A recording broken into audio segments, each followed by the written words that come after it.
Earlier this week, Donald Trump threatened to shut down the government if he doesn't receive the $5 billion he demands to fund the border wall.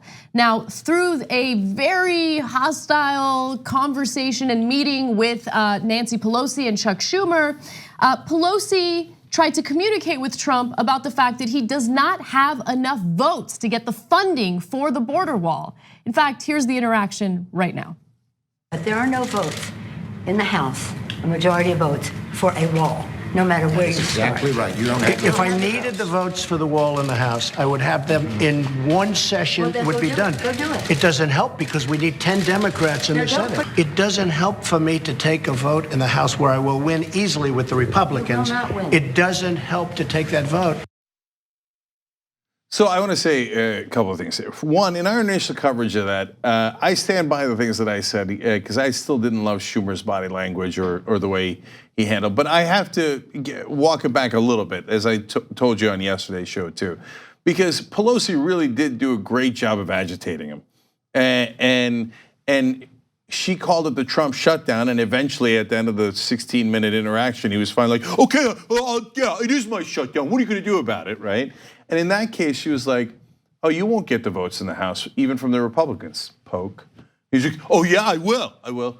No, you won't, poke. And he's like, oh yeah, I get it right away. And now she knows the vote better than he does. Of course, he doesn't know anything, right? Mm-hmm. Of course he hasn't prepared, and she knows that. So now, since he publicly declared it, there's a world of pressure on the Republicans in the House to get him those votes, which they don't have. She was right. So now he's put them in a difficult situation. They're all in a panic because the idiot got goaded into saying, I can get it right away. Oops. Now, to be fair to you, and I know you love it when people are fair to you, it's not that difficult to agitate Trump. But I will say that getting the admission from Trump about the government shutdown and how he'll own it was important, especially considering some of the news that broke today. So Nancy Pelosi was right. It appears that Trump does not have the votes necessary in the House to secure the $5 billion for the wall. And so part of the government is set to run out of money or funding by December 21st. So they got to pass something. But it appears that between now and December 21st, members of Congress are only going to work about 4 days. And there have been some pretty important votes as of late that the GOP just didn't show up for. So Republicans are concerned that they are not going to have the votes necessary to fund the wall. So by Wednesday evening, by yesterday, GOP leaders still had not settled on what vehicle they would use to fund the wall, or if they would even take a vote this week to do so.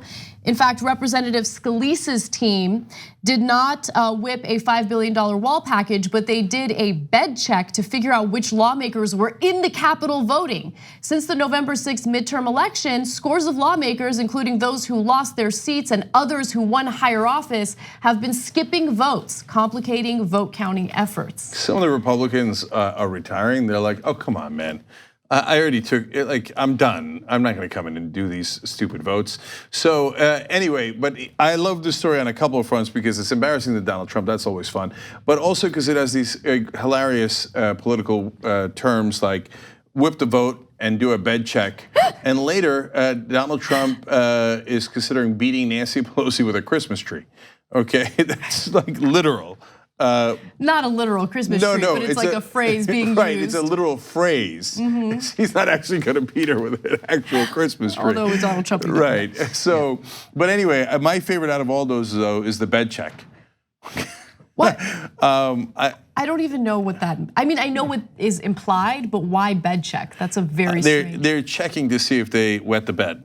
No, I'm kidding. So in the old days, like, if you're in a dorm or whatever, they would do a bed check, or in the army to see who's literally in the beds, and you count the heads. Mm-hmm. So in the context of politics, what that means is who's in town to even be able to vote. Because if they're not in town, you can't count them as a positive vote. So can I just give you some of the numbers regarding some of the votes that took place this week? So this week, our lawmakers approved the Farm Bill, and 24 lawmakers missed the vote on the Farm Bill Wednesday, including 17 Republicans. They're just not showing up.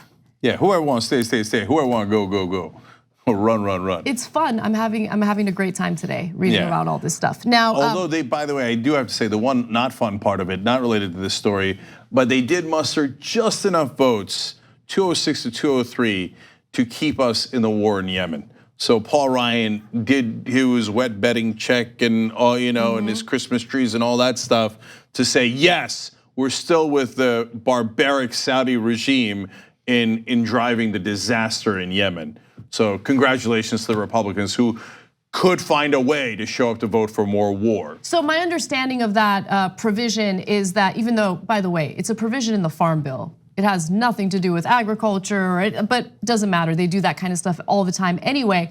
My understanding is that because they passed that part of it, they will be able to avoid a floor vote on that conflict for the remainder of the year. That's right. So he put it in the Farm Bill to make it, Paul Ryan did, to protect the Saudis. That's right. Because it makes it harder to vote against the Farm Bill. And it partly worked. 5 Democrats switched over and voted with the Republicans and made the difference. Always, what did I tell you? I say this all the time. When the Republicans need Democratic votes, they find Democratic votes every time because the Democrats are paid to lose. So if they don't need the Democratic votes, then the Democrats go, oh yeah, sure, we're progressive sucker voters, go ahead, right? And then whenever they need them, all of a sudden 5 Democrats show up and go, oh, well, they got put in the Farm Bill and what could I do? So let's let the Saudis chop people up. It's so disgusting. Ro Khanna, by the way, fought for that all the way. He's gonna be on tonight's progressive special, 8 to 11 p.m. Eastern, tyt.com/live, don't miss it. By the way, he's super pissed about that vote, as well he should be. And there are now real progressives fighting for you in the House. So it is a new day in America, and the rest of the Democrats are not used to it. Now, during Trump's meeting with Pelosi and Schumer, he did confess that if the government shuts down, it will be because he has decided to do so because of a lack of funding. Remember that conversation? Here it is.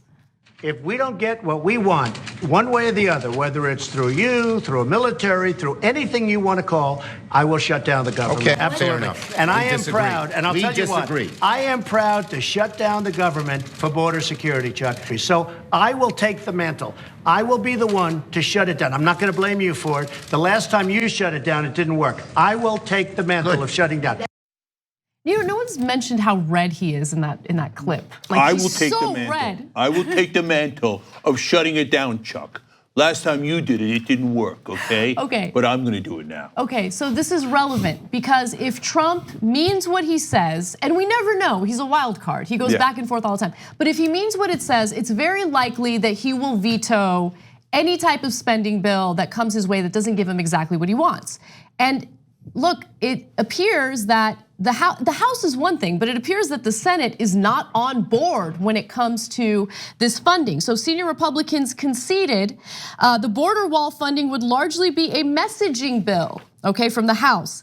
Even if that package narrowly passes the House, it would be dead on arrival in the Senate, where the GOP needs 60 votes to beat back a Democratic-led filibuster. Yeah, so the rest of the guys actually went further. Tom Cole, Republican of Oklahoma, and Patrick McHenry, Republican of North Carolina, gave quotes to the press explaining, look, they're making us walk the plank for no reason. Cole said it's an exercise in futility, and McHenry tried to pass the buck by saying, look, it's the Senate-driven process. We got nothing to do with it. Why? Because they don't want vulnerable Republicans in blue and purple states and districts to vote for the border wall because it's deeply unpopular. So that's the part. Trump says, oh, the people of this country, they want the wall, they want it right away, right? That's, of course, as usual, a lie. In fact, 7 out of 10 Americans say that it should not be an immediate priority. More than half of Americans say it should never be done, let alone a priority. But 7 out of 10 say, no, not now, do not spend money on that. So Republicans know, even for some of the Republicans in the House, if they vote for $5 billion for the border wall, they might lose their elections. And to what purpose? Because when you go to the Senate, it's not gonna pass anyway, which is actually part of the point that Trump was originally making, but he got goaded, he got poked, and he was like, oh yeah, I can pass it in the House. Oh, I'm gonna pass it in the House. Oh, you wonderful schmuck. You're a terrible person, but it is wonderful how stupid you are, because you walk into those traps so easily. On the go? Don't worry, we got you covered. You can still listen to TYT at our new podcast network. Find us on Apple Podcasts, the Google Play Store, or at tyt.com/podcast.